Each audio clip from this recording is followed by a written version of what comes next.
Another Sunday of NFL football and more things to take out of it. Eric, we have a couple of 2-0 teams I think maybe a bit of surprise for teams. Some thought the Lions would be there, but the Bills and Redskins also undefeated so far.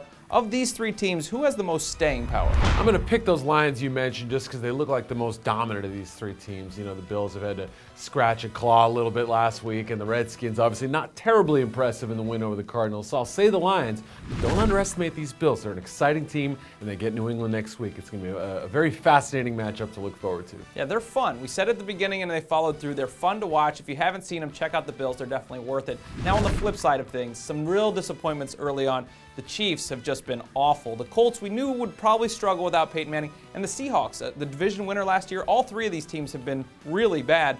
Any chance for any of them? Yeah, I think in terms of surprise, I think the Chiefs might be the biggest. But, I mean, losing Jamal Charles to an ACL, Eric Berry the week before, Tony Moeaki in the preseason, I see no hope whatsoever for them.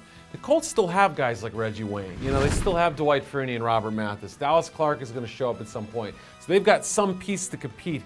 6-10, can we say anything better than that? I doubt it. As far as the Seahawks in their division, yeah, that gives them a chance, but they have been thoroughly unimpressive so far. Sure looks like that quarterback situation in Seattle is bad, and the Colts losing at home to a Browns team that lost to the Bengals at home, not pretty in Indianapolis. And finally, the one theme that we've seen kind of going throughout the league so far is passing, and lots of it. We saw last week 500 yards from Tom Brady. We saw 400 yards from Cam Newton. Both those guys repeating performances again.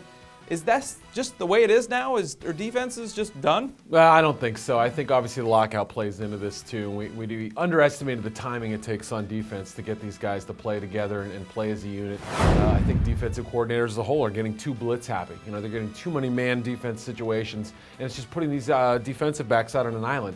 But who would have thought Cam Newton would have done what he's done? Now, granted, I think they're asking too much of him, and Tom Brady, well, he's just Tom Brady.